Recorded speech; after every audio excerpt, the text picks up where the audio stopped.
and welcome back to the Earthdawn Survival Guide, a podcast for all disciplines, all paths, all players, all game masters, and enthusiasts like Josh and myself. I am Dan. I am Josh. There we go. And on today's podcast, we will be discussing all things quizzical and thaumaturgical, because we're going to go over Nethermancer spells after we handle some emails. Before we get to that, you were showing me something pretty cool that you got. I got the Empty Thrones in my hot little hand. Hear those pages? Yeah, that's cool. Already laminated. I'm planning on digging into that here pretty soon. Yeah, but we've gotten reports here earlier this week as of this recording that some of the folks in the UK, in England, have been getting their copies. So that means that our European shipping partner, our international shipping partner, Ralpartha Europe in Liverpool, has been sending stuff out. So obviously the further away you are from England, the longer it is likely to take for it to arrive, but those are being shipped out. So it is just a matter of time. And if you are expecting something and there's a problem with your package or anything like that, there is on the Fast Games website a link for a Kickstarter query form that you can fill out, and it'll poke people that can look into any kind of issues that you might have. And I got the card set. I haven't cracked that one open just yet because I don't have a place to put it in a nice little case. So I haven't taken the plastic off the card set yet. Yeah, the card set basically takes all of the, or nearly all of the NPC portraits that are in Empty Thrones and puts them on cards that you can use to like just show your players if you're running stuff from it, that this is what this character looks like.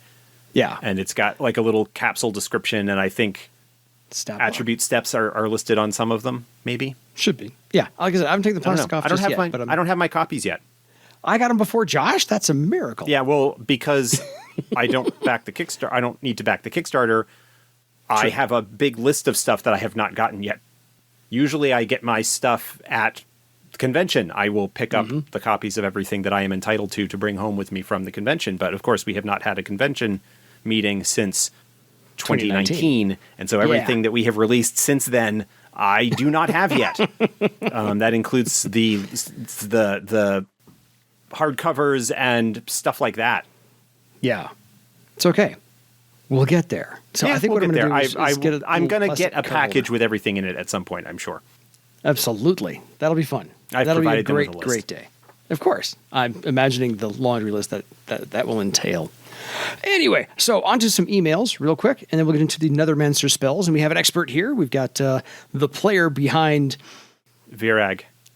I just blanked on the name. Okay. Sorry. But yeah, you've done Nethermancer spells for a long time. Yep. So we have a thank you from Lemon Crafton Jr., who says, Josh and Dan, thanks for replying to my email. I skipped ahead to listen to the last email episode and was mentioned. I'm still catching up, episode 35 currently, so he's done like one a day, I think. I recently listened to your group thread episode. While I've only been in 3 campaigns, one just started, in the previous 2, both my groups made a group pattern at Circle 4, as soon as we all had thread weaving. My first group was mainly composed of windlings and trolls, and we named ourselves Wings and Fury, the Fury being mostly directed at the wings. The second group was composed of many different races, and we were gatherers of information and artifacts, so called ourselves the Collectors. In the current game, even at Circle 1, we are thinking about making a group pattern. It's one of the coolest things in any game, and with this group, it's usually difficult to come up with a name, so placing value on a group name helps people focus. An incident involving our troll warrior dropping the elf beastmaster in one hit, unconscious, not dead thankfully, while being mind-controlled, almost put a damper on the thought of a group pattern. But the troll's altruistic actions afterwards had alleviated a lot of worry. I was going to suggest a blood oath if other means did not work, having just listened to that episode. Anyway, I love the podcast, and while it's audio only, I thought to share the pictures I made of our group. He lists some names and some characters. The art was awesome. Yeah. I want this guy to draw like my character. I'm like, dude, can I give you some pointers? I want it to Scrang, man. I got a guy in mind. But thanks, Lemon. He says, keep up the great work, and we certainly shall. That was hearty. I loved all the art there. I want to just snag it. Yeah, I will either post them or a link to where they can be seen on the Twitter feed, and probably also in the comments on the Facebook notification that I put up in the Earthdawn Guild for the episode, so that people can go and take a look at those. Limon, thank you for the email. Please keep sending them in, art or otherwise. Love to hear from you. Thank you very, very much. On to the one from K. Scott Rowe. Hello, Dan and Josh. Your recent episode on elementalist spells, episode 67, he said that, not me, created questions in my head, and I was hoping you could answer them. Okay, Josh, here we go. Number 1, could the flame weapon spell be used on a bow? And if so, would the D6 bonus die be applied to each arrow fired, or would it only apply if the poor archer was forced to hit someone with his bow? It's not really intended to be used with missile weapons. And so I would not allow it to be used with missile weapons. If you wanted to cast it on a bow, you would then basically treat the bow as doing extra damage if you were to hit somebody with it. Because otherwise, you'd be looking at a spell more like Arrow of Night, which is a Nethermancer spell that allows the Nethermancer to put extra damage onto ranged weapons. Mm-hmm. So, no. Flame weapon is not a spell that's really intended to be used on missile weapons, bows or crossbows or whatever. Yeah, I agree, because it doesn't say for melee weapons only, but it's, any part where it's not held, but you hold the bow in the middle. Yeah, well... and fire goes up. I would potentially allow it to be used on a dagger or axe or something like that is then thrown and have it apply to the damage on that weapon, but I would not allow it to apply to all of the arrows or whatever launched from a traditional missile weapon. It's a bit of a stretch. Okay, question 2. Can the flame weapon, still on this one I see, spell be cast on a shield if that shield is to be used with a shield bash talent? Okay. That's a question. That's a question that's come up before. No, a shield is not a weapon. Fair. Even if it can be used in the case of shield bash to make an attack. Mm-hmm. As written, as intended, no, you can't put flame weapon on a shield in order to enhance the damage that might come about as a result of shield bash. Yes, because the shields are listed on the shields and armor table, not on the weapons table. Yeah. But no, because a shield isn't a weapon. Even if in certain circumstances with particular talents, it might be used as a weapon, and I put kind of air quotes around that, it isn't a weapon, therefore it is not a valid target for the spell. Agreed. I don't care how Captain America you want to be with that shield. It doesn't qualify. Okay. Question 3. Instead of Purify Earth and Purify Water spells, what are your thoughts on a Purify Element spell, similar in nature to the Resist Element spell? If that seems reasonable, what would Purify Fire do? I don't know, and that may be why there aren't any of the Purify spells for other elements. Fair. The only thing that I could think that it would potentially do off the top of my head would be to take samples of a true element that are not pure and refine them, but that's already covered under the enchanting rules. So I don't know that you would need a special spell to do that. I could see Purify Air being something that would work, because you could remove smoke or toxins or stuff like that from the air. Foul stench. Yeah.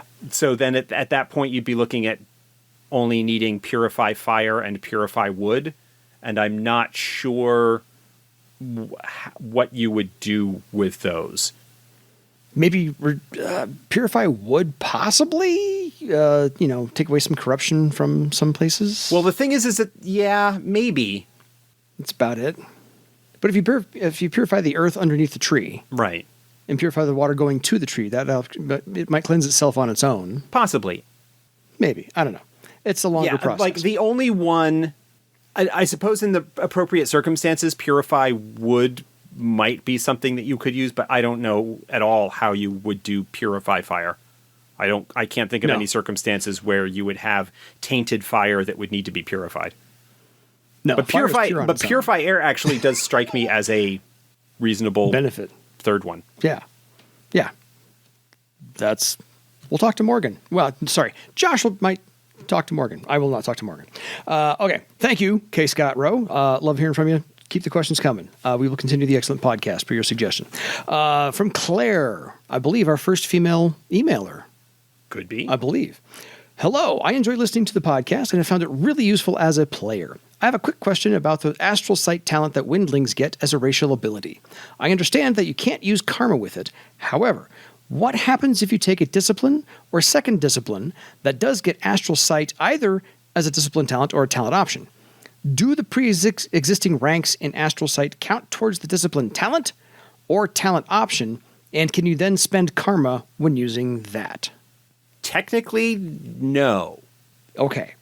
The ranks that you would pick up from the Windling racial ability Astral Sight, those ranks would be separate from the ranks that you would pick up under your discipline, whether as a discipline talent or as an option. Generally speaking, I think most people, if they're going to be playing a Windling but playing a discipline that is going to get Astral Sight, are probably not going to invest ranks into their racial talent because they intend to pick it up. And you can, as a Windling, even before you get the talent, default to just using straight perception on Astral Sight. However, I would not necessarily have a problem if at your table your GM wanted to refund some of the cost of the talent or do something along those lines. Essentially turning the in order to do that, you would still need to take Astral Sight as one of your talent slots. You would basically still need to say that you have it as a talent. If it's a discipline talent, obviously you get it. If it's only an option, then you would have to take it as an option if you wanted the ability to spend karma on it. Yeah. Whether you do something like that or not when it comes to the legend point cost and whether the ranks would transfer over, I don't think it's a huge deal one way or the other. I think it might depend a little bit on what power level the group is at, how many legend points people have in general. Is it something that is going to potentially unbalance your advancement, but you've already spent the points on them? So yeah, there's a bunch of considerations that I could see happening with that. But the bigger question is, if you want to be able to spend karma on your Astral Sight tests as a Windling, it needs to be a talent.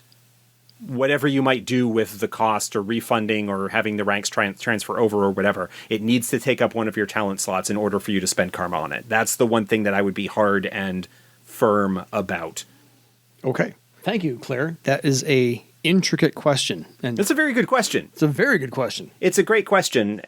When we look back at the history of the game and Astral Sight as a thing where we had like 3 different variations of it, where the talent was different from the Windling ability, which was different from the Astral Sense spell, and for kind of simplicity's sake, that's all been kind of rolled into the same basic ability at this point.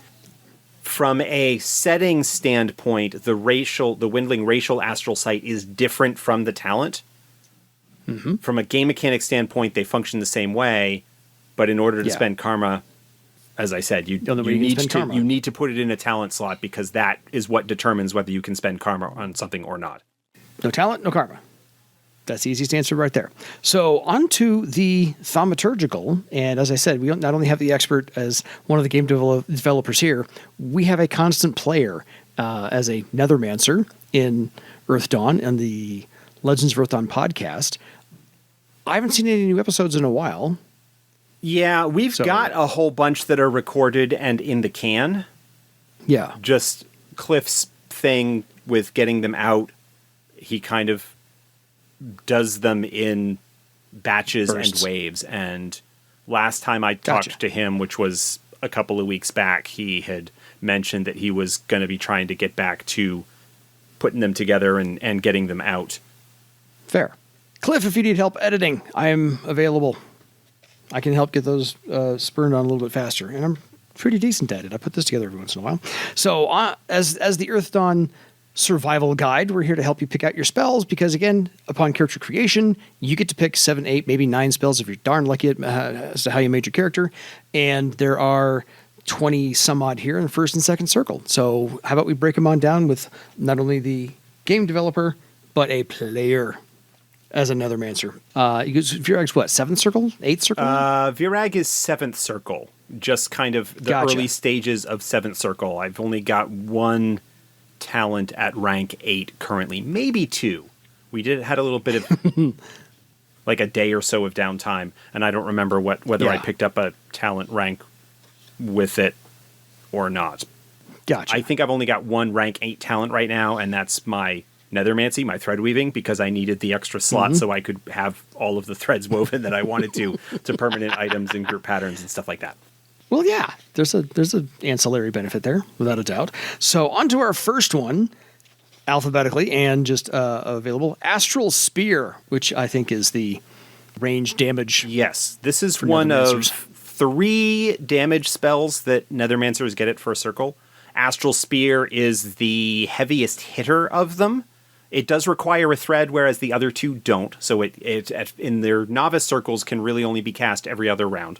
Yeah. It does more damage. It's got a longer range than either of the others, and does have the added benefit of extra successes on the spellcasting test do additional damage. So it scales with your spellcasting rather nicely. The thread. And it also deals mystic damage, which, as I've mentioned when we talked about the other magician spell options, wizards and elementalists, going against mystic armor tends to be a little bit lower than physical. Tends to. Not always. Tends but to. But it's also kind of nice because once you hit 5th circle and you get that enhanced matrix upgrade and the access to another enhanced matrix, if you want to take the option for that, you can put that thread into, you can have that thread pre-woven so that you could then end up casting your Astral Spear every round, rather, if you wanted to. Yes. And who wouldn't? I mean, that's why we're going through the spell selections. Who wouldn't want to take this one? I can't find a reason why. It's a very solid spell. Once I got into Journeyman, this is my go-to. This is the go-to damage spell that I tend to have in my matrices. Absolutely. Okay, on to a longer spell. This has like 4 paragraphs to it. Bone Circle. Yeah, Bone Circle is a... It doesn't do much. It doesn't do a whole lot on its own. It's a ritual. It takes a long time to cast. It's got multiple threads. 3. It's got 3 threads. Good, great. But you create a magical circle on the ground and summon a bone spirit to come and reside in it. If you are in the circle, the bone spirit can help you the same way that any other spirit can. And it will also attack people that you tell it to attack that are in the circle. But it is also the foundation of some very useful stuff later on. It also lasts for a long time. It's got a duration of the character's spellcasting rank in months. Woo. I think, pretty sure, in the episodes that the very sort of tail end of the episodes of Legends of Earthdawn that have come out, Virag actually put a bone circle down because it basically allowed a powerful bone spirit to sort of be ready to be on call. Because there's a spell that you get later called Summon Bone Spirit that basically allows the spirit in your bone circle to come to you as if you were summoning it. So it allows you to sort of have a decent spirit on call. Because that's got to, you can, as long as your circle is within, rank miles, I think, it's pretty decent. You can bring it. So that was something that I had on hand. It's we're going into a really nasty situation. I want to have this spirit ready to whistle up if we are getting into a tight spot. Exactly. So, beneficial to take it first circle, or I don't know that it is necessarily worth picking up right out of the gate with your initial points. If you have to make choices, it's one of the ones that I would probably put lower down in your brand new character selection. Fair. Yeah. But it is definitely one that you will want to pick up fairly early in your career, because as it says in the description, in addition to the Summon Bone Spirit spell that I mentioned, some of the other spells like Spirit Portal, Grave Message, there are several spells that require a bone circle. So if you don't have that spell, then other spells are not, or abilities are not going to be available to you. Gotcha. So maybe not right out the gate, play your character first, get a feel for how the system works maybe, and then come back, pick up Bone Circle?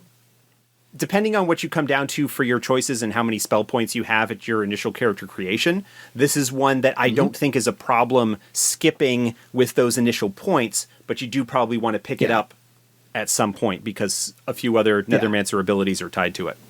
Maybe when you get to second or third, go back and get this one because it's still only a first circle spell.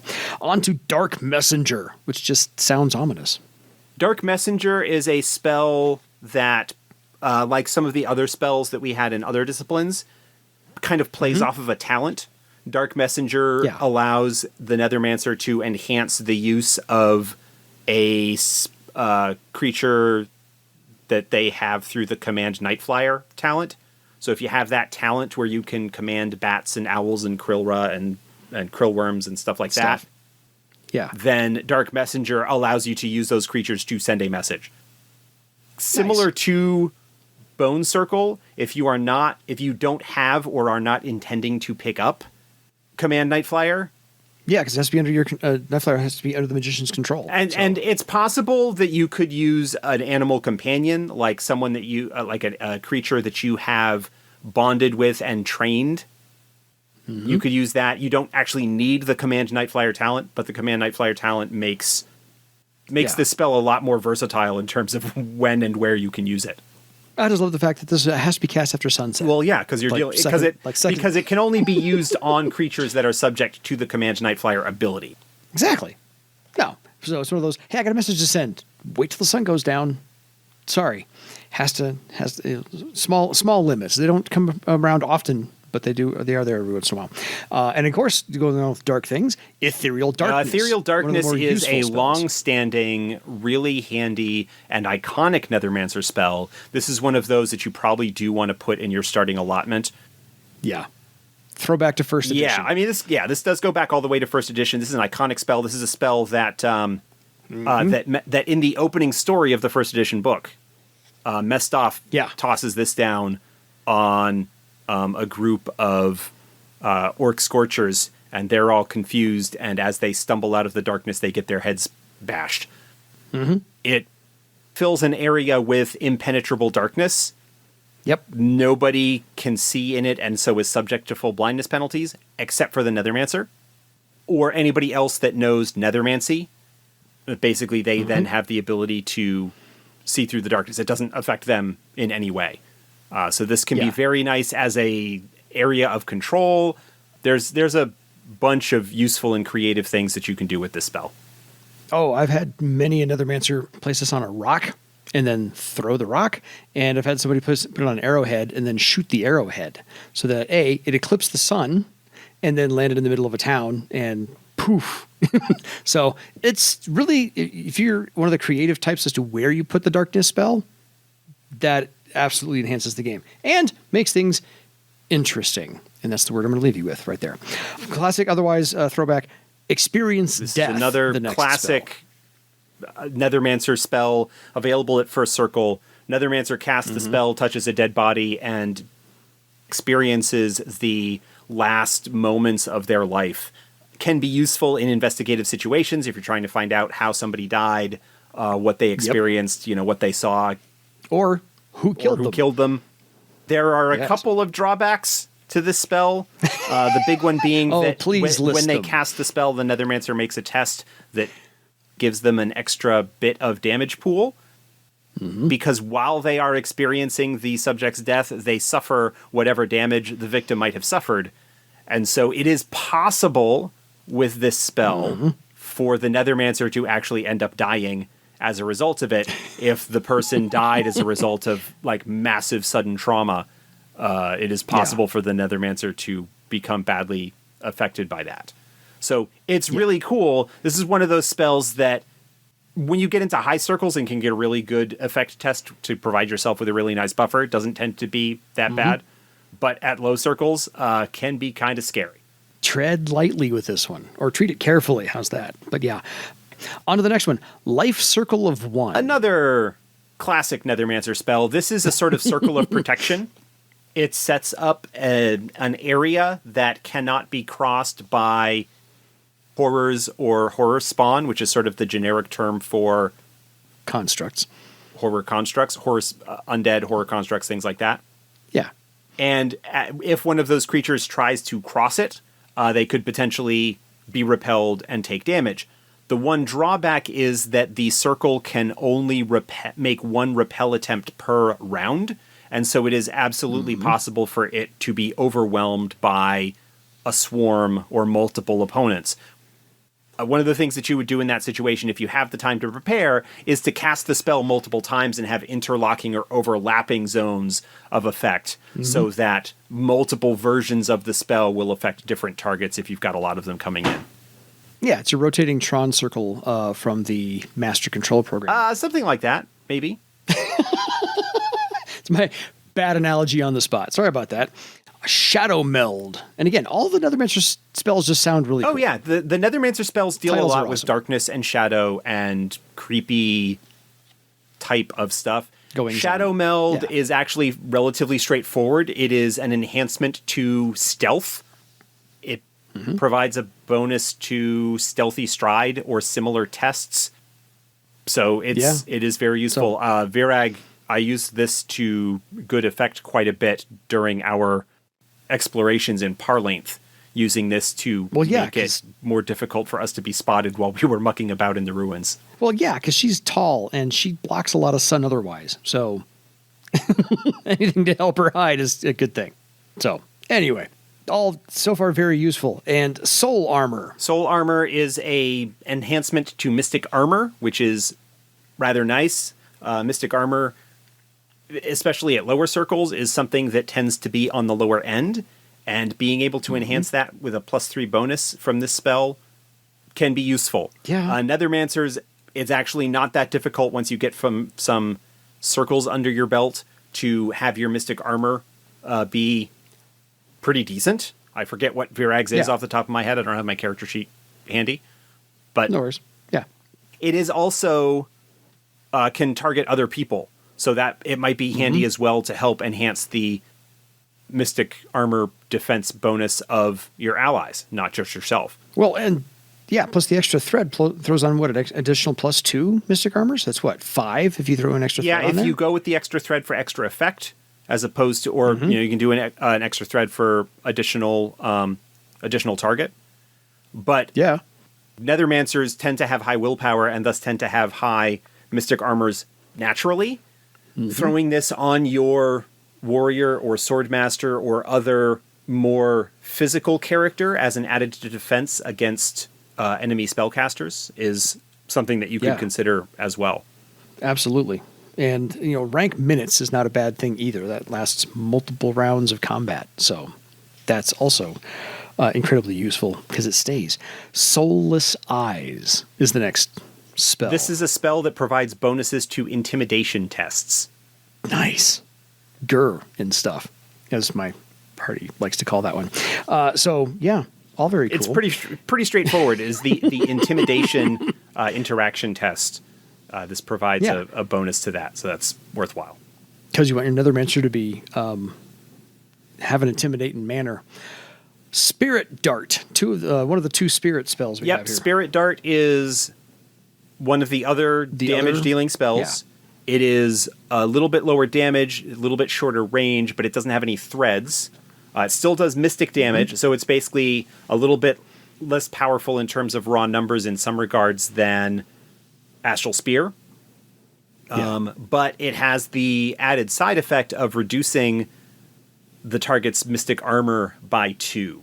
So similar to how the Elementalists' Earth Darts reduces physical armor, the Nethermancer's reduces mystic armor. Yeah. So it's nice to hit with that, and then subsequent Spirit Dart or Astral Spear or anything else that does mystic damage will have a little bit more of an effect with it. Cool.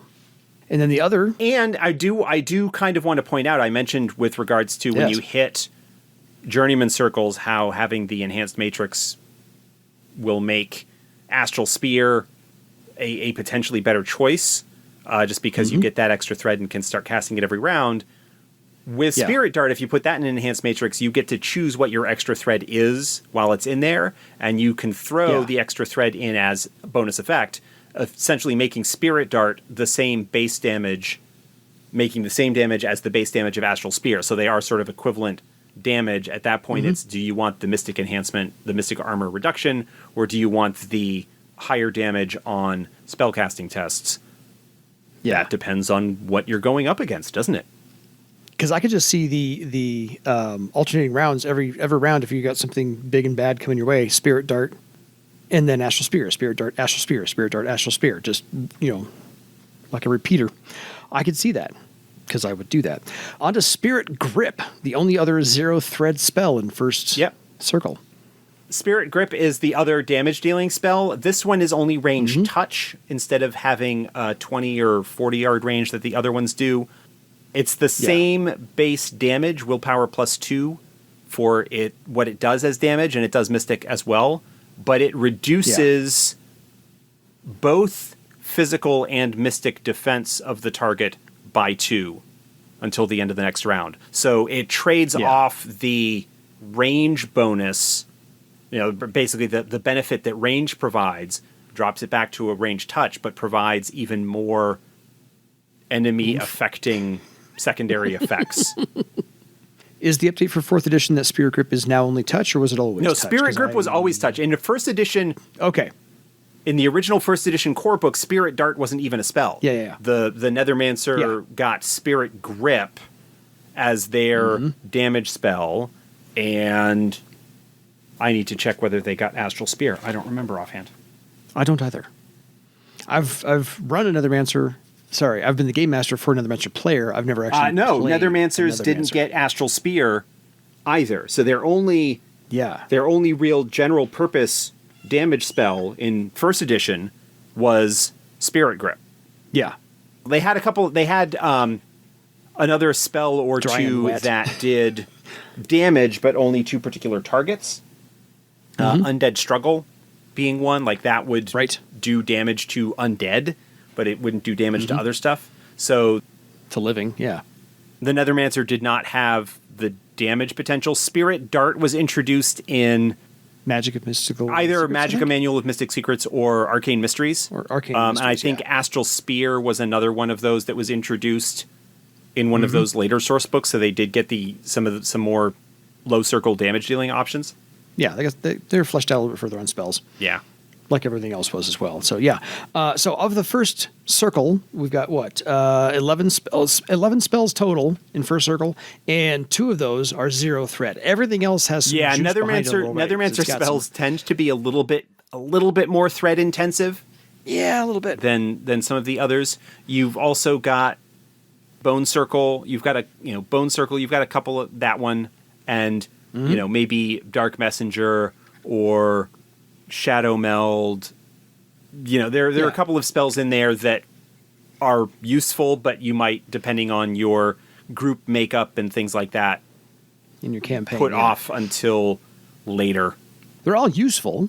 As I said, one of them you need other spells will build upon that, so you can link your spells together to have other effects. But at the moment, depending upon what you need for your campaign, all really useful. Just some immediately more useful than others. Yeah, there are a couple of classic Nethermancer spells that are not in the player's guide.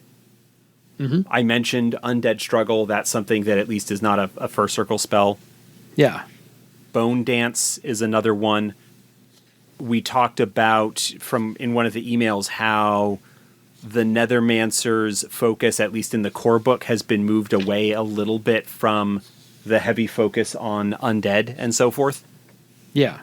And I don't know for sure, but I suspect that there are probably a couple of those other classic spells that will be making their way back into the game for 4th edition with the work that Morgan is doing on his Magic book. Fair. I know the one that I remember my very first introduction to the game, the player I had at the time was just in love with the spell Dry and Wet. Yeah. That's a neat little kind of flavorful spell. I was never quite sure why it went with the Nethermancer, but that was just me. I'm like, okay, seems more elementalist to me, but that's all. I'm not sure either. Yeah. So, don't know. Anyway, if it makes its way back in, I would love to see how it comes about in the 4th edition. But that's just me. That might be a spell. Actually, that might be a spell that would perhaps be better suited to Shaman. If I think about it. Hadn't thought about that. I would have thought about that when we covered the Shaman in a few episodes. But anyway, yes. So as you can make your character, as you make your character, you can, if you want to, as we've said for all the other podcasts for spellcasters, you can pick up a second circle spell, even though you may not be able to cast it right off the bat because the Matrix can't hold it without raw magic. So just because we've done it with everybody else, we're going to do the same thing here. Let's go over the second circle options, just in case there's a perfect one you want to pick out for when you can use it. So second circle, Nethermancer spells, Aspect of the Fog Ghost. This is a new spell for 4th edition. This is one of the early spirit aspects. Mm-hmm. It summons the Fog Ghost and binds it to a character.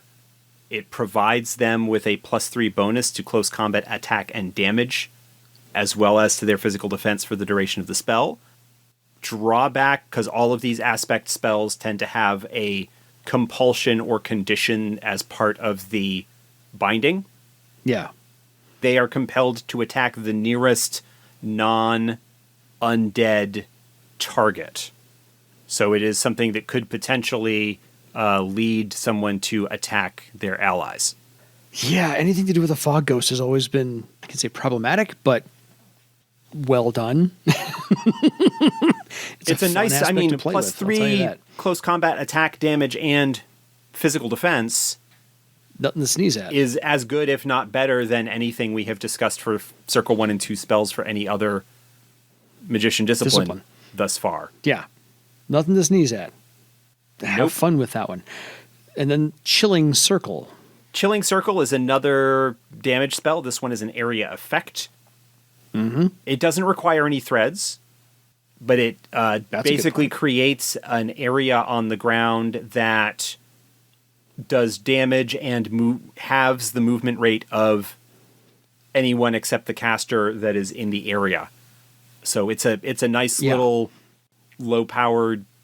It's kind of like Icy Surface. Kind of like Icy Surface in the movement rate thing. It doesn't force knockdown tests, but it does damage where Icy Surface doesn't. Yeah. It also scales with Nethermancer Circle, as opposed to being paced off of willpower. Yes. So the higher the circle of the Nethermancer, the more damage it potentially does. And it does, again, mystic damage. Nice. So that's pretty neat. Always a good thing. Chills you to the bone. There you go. Death's Head, which I will have to say before you chime in, has always had fantastic artwork to go along with the image of Death's Head. Doesn't matter the edition.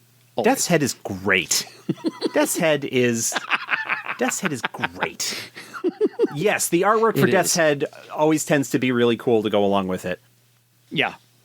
The premise of Death's Head is that the Nethermancer tears their face off.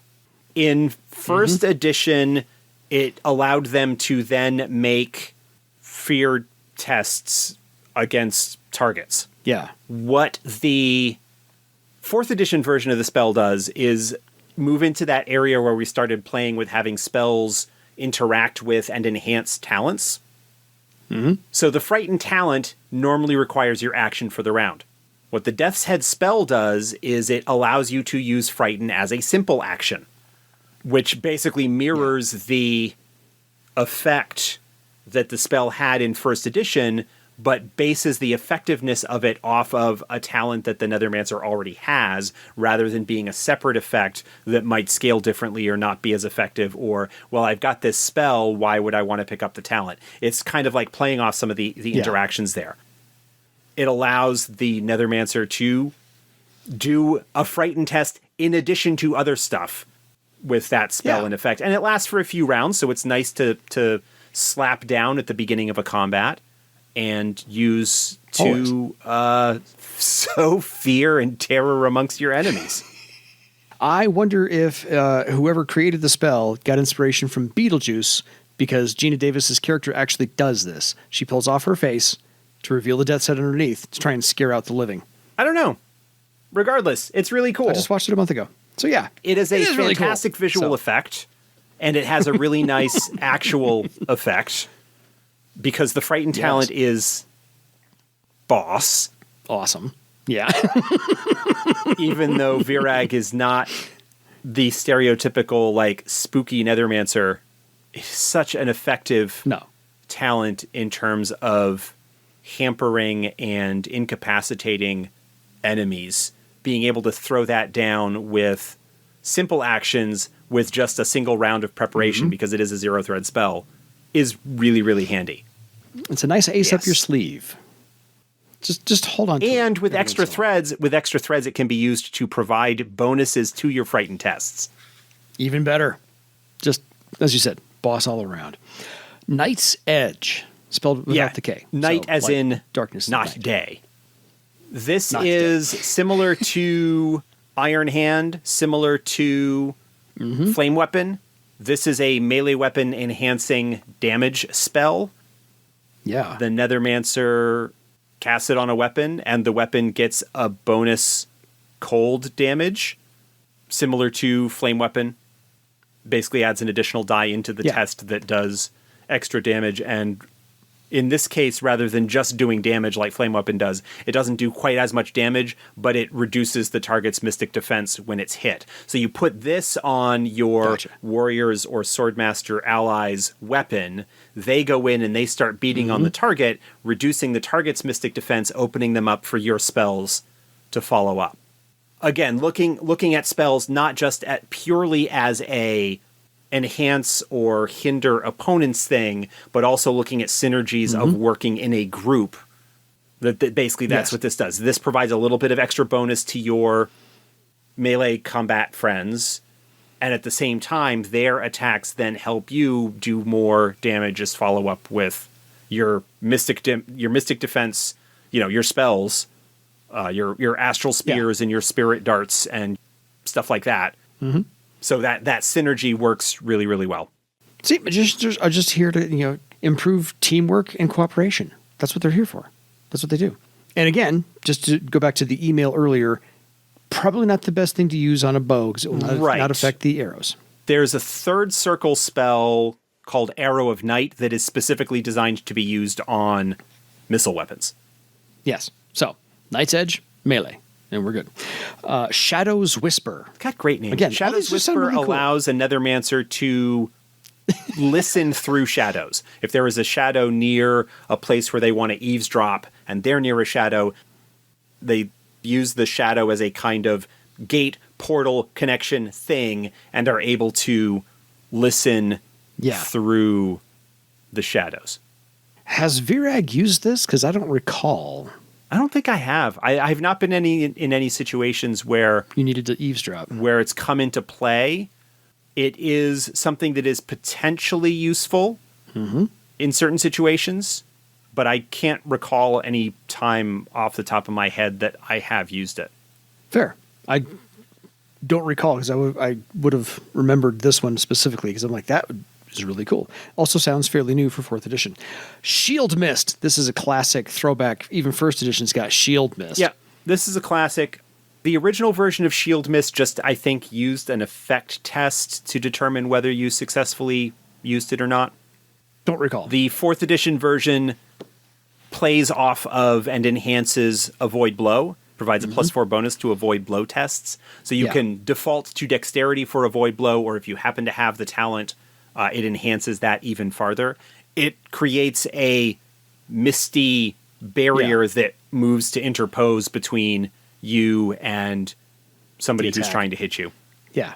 Virag has this. This is a decent spell to have, especially if you're looking at a magician who might be getting in close if you're going to be throwing down spirit darts or spirit grips or anything like that. Yeah. Having the having the enhanced Avoid Blow ability can be particularly useful. Always useful. Anything that enhances Avoid Blow. And by the way, it also will work on any Avoid Blow skill. So not just it would enhance the skill as well. It is just a +4 bonus to the tests, regardless of the source of the test. To get out of the way of getting hit. That's all there is to it. And lastly, the longest spell listed in the second circle, Summon Fog Ghost. Not just this aspect is the counterpart to Aspect of the Fog Ghost. It can be placed in the same matrix as Aspect of the Fog Ghost. Helpful. Allows you to, instead of putting the spirit into a willing target, you just summon the Fog Ghost and set it loose. It has the same restrictions in that it won't attack other spirits or undead, and it will attack the nearest living thing. So it can be a little bit difficult. Problematic for your own party. Potentially problematic for your own party, but is still kind of useful because the ghost is very difficult to deal with. Yep. Because it's mostly incorporeal and has a ridiculously high physical defense for the power of the spell, to be perfectly honest. It's a second circle spell, and the physical defense is the Nethermancer circle plus 15. Yeah. This is honestly a little bit more of an area control spell than it is a really effective combat spell. You would use this to perhaps protect a flank in a larger sort of battlefield. You kind of put it away from where the main source of the fighting is, but it would deal with anything that sort of comes into its area of control. Yeah. It is obviously subject, because it's part of a spell, it is subject to dispel magic. Spell attacks against the spirit are a lot more potentially effective. Anything that targets mystic defense is a lot more effective against it. Yeah. It's really, really good against physical opponents, physical targets. It's not so great against magicians and others who have the ability to deal with it. Yeah. But it's only one thread, so it will be used in the middle of combat on occasion. And it does decent damage. I mean, the base damage that it deals with its attacks is the Nethermancer circle plus 10. Again, scaling with the Nethermancer circle. Yeah. So you're starting at step 11 or step 12 damage, which is roughly equivalent to what you are typically going to see from a melee combatant with a broadsword kind of thing, and it only scales up from there. That's not a bad ally to whip out. Just be careful when you do so, because as it says, nearest living thing. Yeah, you need to be a little bit careful with the targeting, but other than that, it is if you can drop it in the right place and the group is well versed enough in their tactics to not get involved, to try and avoid its things, then it can provide a few rounds of distraction or chaos.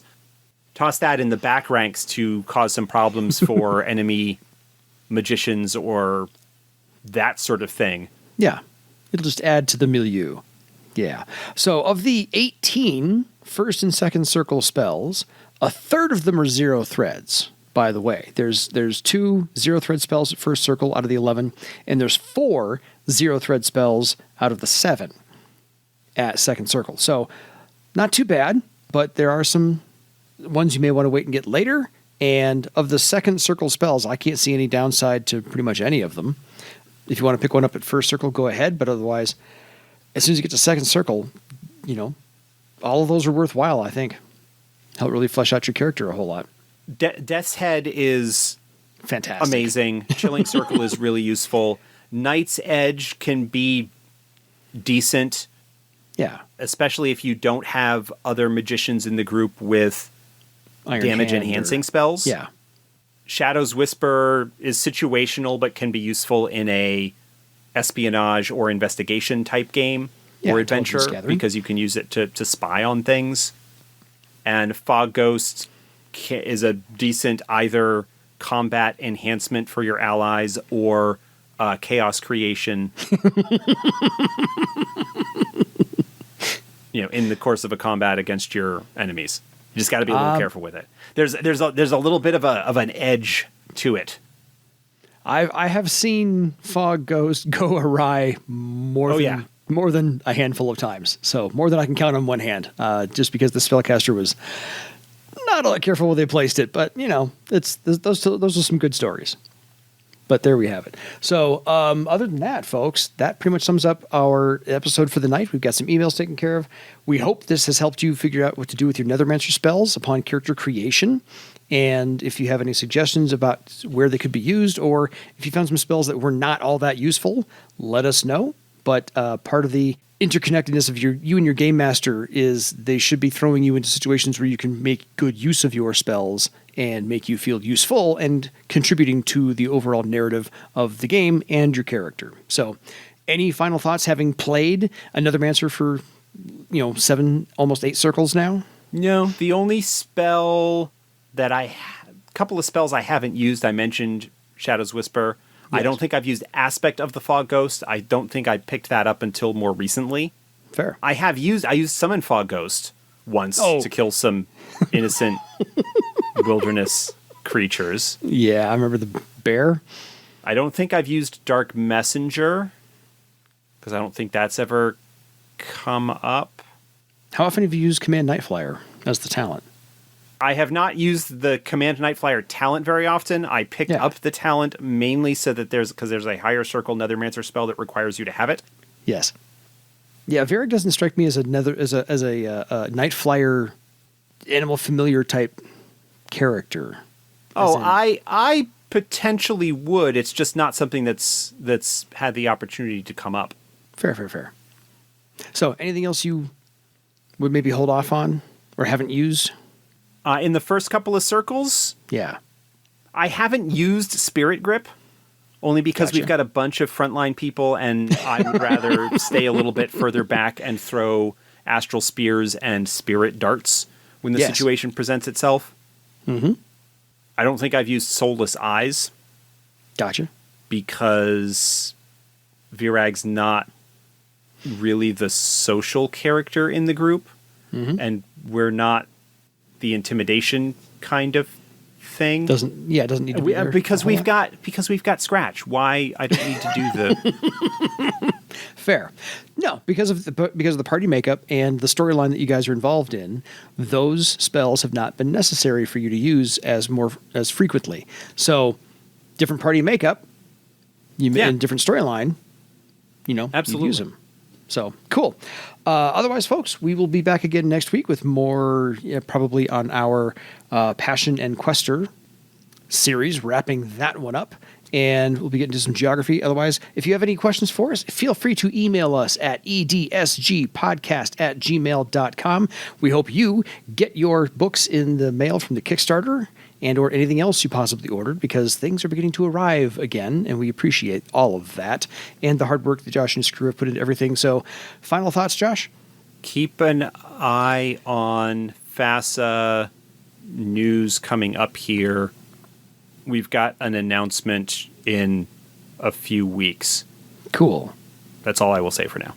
All right. Fair enough. Until next time, folks, it is time for you to go find a really cool name for your legend, because all these Nethermancer spells have some really cool names. So hope you can find a cool one. Good night, everybody.